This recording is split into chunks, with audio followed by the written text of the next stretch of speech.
اچھا یعنی دو ہڈیوں کے درمیان جو گھٹنے کی ہڈیاں اسپیس کم ہو جائے گی جی تو درد شروع ہو جائے گی.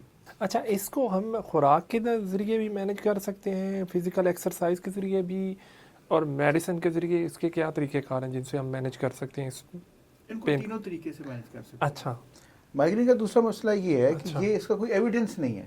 بس آپ کسی بلڈ کے ٹیسٹ میں، الٹرا ساؤنڈ میں، ایم آر آئی میں، سی ٹی اسکین میں، اینجیوگرافی میں کسی میں آپ اس کو ڈائگنوز نہیں کر سکتے.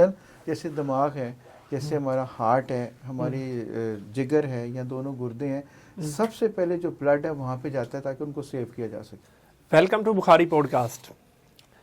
ہمارے ساتھ جتنی بھی پوڈ کاسٹ آپ نے دیکھی ہیں، بہت سارے لوگ جو ہیں، سیاستدان، آرٹسٹ، بہت سارے لوگ جو ہیں وہ ہماری پوڈ کاسٹ میں آتے ہیں.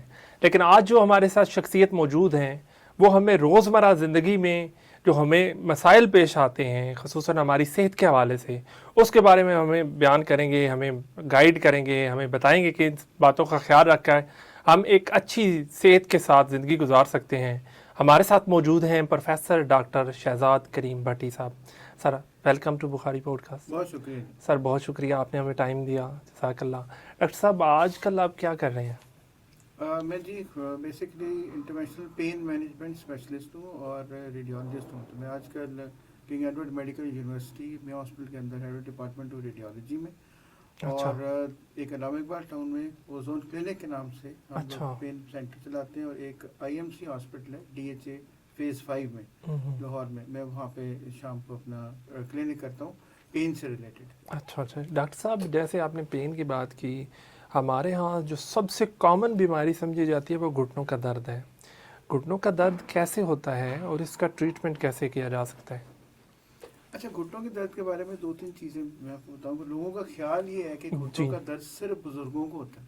اچھا کہ یہ بندے کی ایج 50 60 70 سال ہو جائے گی تو گھٹنوں کے درد شروع ہو جائے گا. جی ہمارے پاس جو پیشنٹس آتے ہیں ان کی عمر 20 سال سے لے کے 100 سال تک کچھ بھی ہو سکتی ہے، ایون اس سے بھی کم ہو سکتی ہے. اچھا ایسا گھٹنوں کے درد کے بارے میں یہ جاننا بہت ضروری ہے کہ درد کی وجہ کیا ہو سکتی ہے نمبر 1، اور اس کے بارے میں پھر ہم ٹریٹمنٹ کیسے کر سکتے ہیں. اچھا نمبر 2، ہر گھٹنوں کے درد جو بزرگوں کا ہوتا ہے اس کا مطلب ہرگز یہ نہیں کہ ہر گھٹنا ریپلیس ہوگا.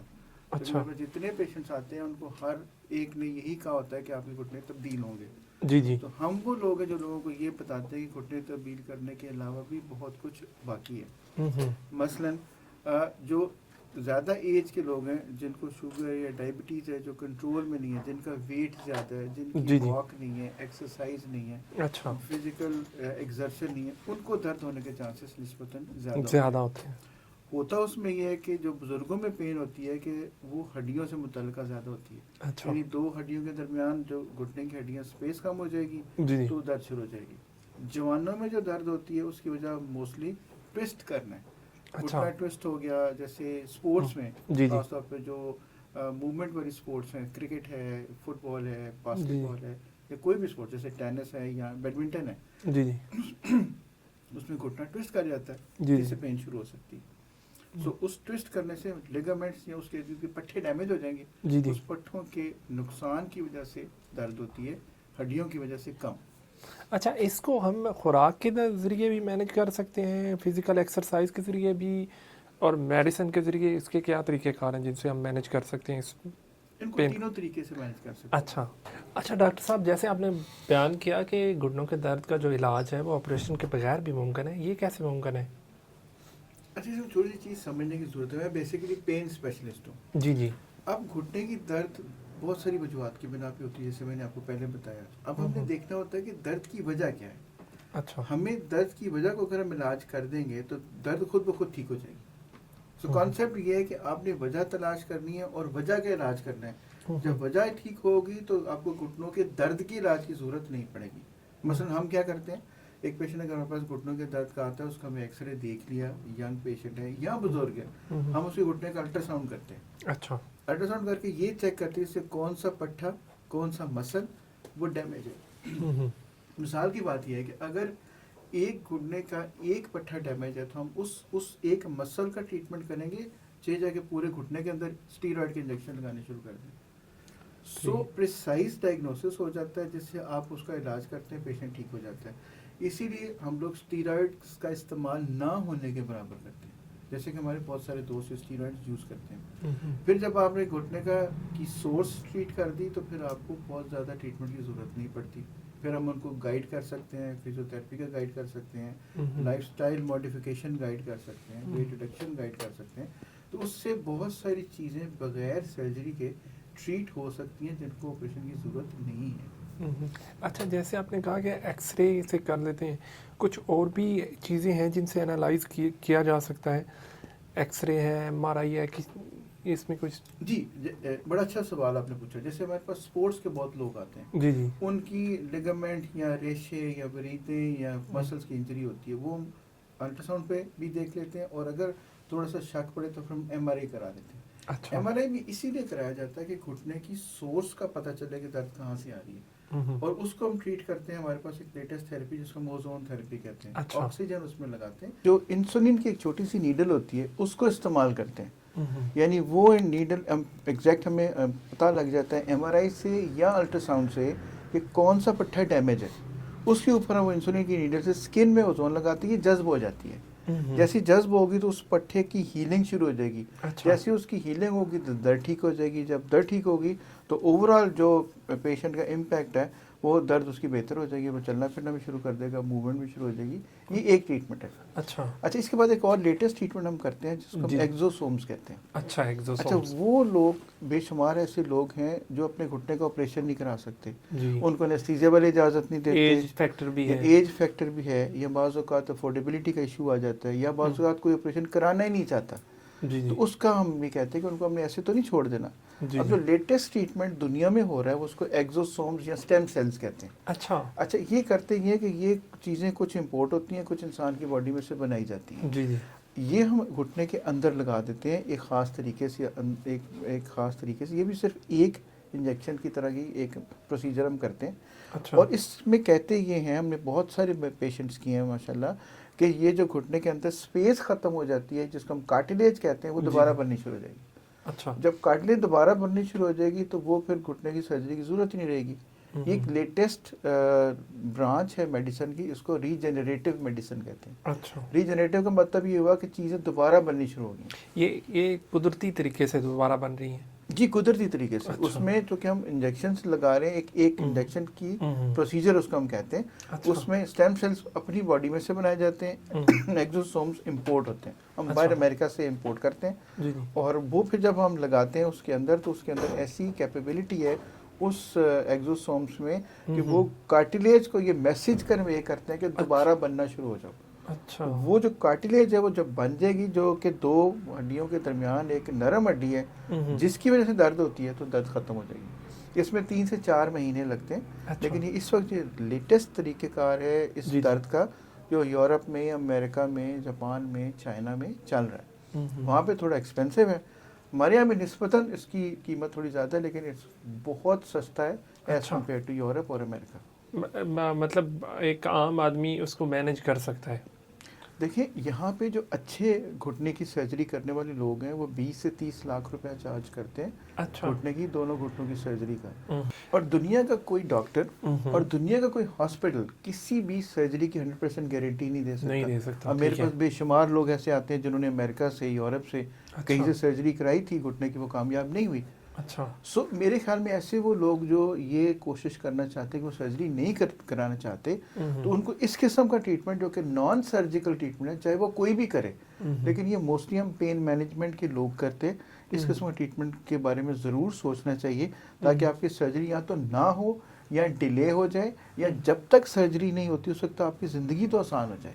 ایسی بات. اچھا ڈاکٹر صاحب, پین تو جسم کے کسی حصے میں بھی ہو تو وہ بڑی دردناک ہوتی ہے, اس کا اثر رہتا ہے, لیکن ایک جو مائیگرین کا ایشو ہے اس پہ آپ کا کیا خیال ہے, اس کو کیسے ٹریٹ کیا جا سکتا ہے؟ لوگوں میں بڑی کامن چیز ہے.